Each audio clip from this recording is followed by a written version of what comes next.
L'ITEAR est une équipe de recherche qui s'appelle une unité mixte de recherche avec une double tutelle nationale du CNRS, Centre national de la recherche scientifique, et tutelle de l'université Grenoble-Alpes, qui travaille dans le domaine des humanités, des sciences humaines. Et la première particularité, je dirais, de notre travail, comme son nom l'indique, c'est de travailler à la fois sur les littératures et à la fois sur différents arts, les arts de la scène, les arts de l'écran, les arts de l'image.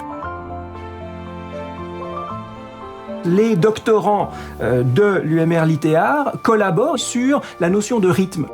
Et la notion de rythme, justement, c'est une notion transdisciplinaire parce qu'on peut aussi bien l'étudier en étudiant un montage de cinéma qu'en regardant une phrase d'un roman ou un poème ou qu'en regardant ce qui se passe sur une scène de danse ou une scène de théâtre. Une autre particularité, c'est de mettre l'accent sur la dimension pratique. Non seulement nous-mêmes, nous sommes des praticiens de l'interprétation, mais nous aimons aussi étudier les œuvres dans leur dimension pratique. Alors forcément, c'est très logique pour les gens qui étudient la performance sur scène, mais même dans la littérature, on s'intéresse en particulier au brouillon d'écrivain, où il y a toute une partie d'entre nous qui s'intéresse depuis longtemps à des questions de rhétorique, et la rhétorique, c'est justement comment on pratique la mise en discours de pensées, de récits, etc. Donc nous avons organisé les collaborations entre les différentes parties de nos recherches à travers des axes transversaux. Un de ces axes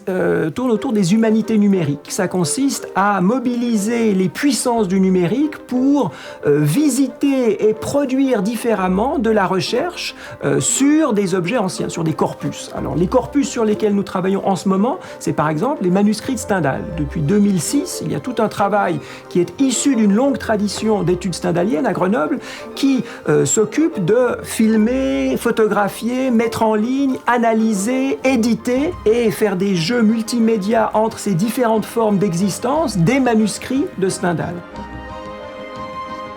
Il y a aussi les brouillons d'un auteur contemporain qui s'appelle Jean-Philippe Toussaint, sur lequel nous travaillons. Avec lui, pour une fois, avoir quelqu'un de vivant, on peut l'impliquer dans ce travail d'humanité numérique. Nous continuons bien entendu à publier des articles dans des revues spécialisées, à faire toute une série de livres. Nous organisons des conférences aussi où des écrivaines contemporaines viennent parler d'écrivaines du passé. Une autre dimension centrale de notre travail, qui est apportée surtout par les gens des arts du spectacle, c'est de penser la recherche en termes de recherche-création.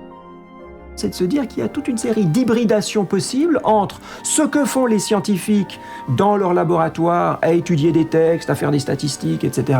et ce que font les artistes sur des scènes de spectacle ou en créant des poèmes. Et ceci, on peut le faire d'ores et déjà grâce à de nombreuses collaborations avec des scènes locales ou avec des productions où on invite des artistes à venir travailler avec l'ITEAR dans des scènes que nous avons qui permettent d'ores et déjà de mettre en rapport et de faire collaborer des chercheurs universitaires avec des artistes. Nous pouvons le faire d'autant mieux qu'il y a à Grenoble une maison de la création et de l'innovation qui existe depuis plusieurs années hors les murs, qui va se renforcer encore avec la création, avec la construction d'une maison de la création, qui sera donc un bâtiment en dur, qui nous donnera un lieu sur lequel, alors collaborer dans un laboratoire, c'est justement de pouvoir être ensemble dans un même espace et de pouvoir interagir.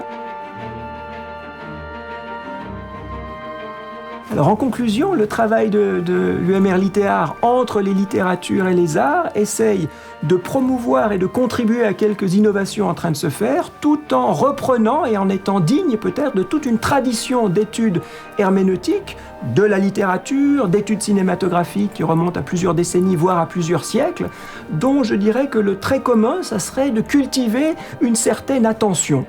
Une attention à la nuance, aux détails, une attention aux signes, justement, plutôt que d'aller directement vers les contenus, une attention critique, forcément, une attention passionnée et, espérons-le aussi, passionnante, à la fois ce dont nous héritons du passé, tout un patrimoine d'œuvres du passé dont nous regardons par quelles pratiques elles ont émergé, par quelles pratiques elles restent vivantes dans nos interprétations, mais aussi aux œuvres du présent, à ce qui se fait autour de nous aujourd'hui comme pratique de création contemporaine, dans les textes, sur les scènes, sur les écrans et à travers les images.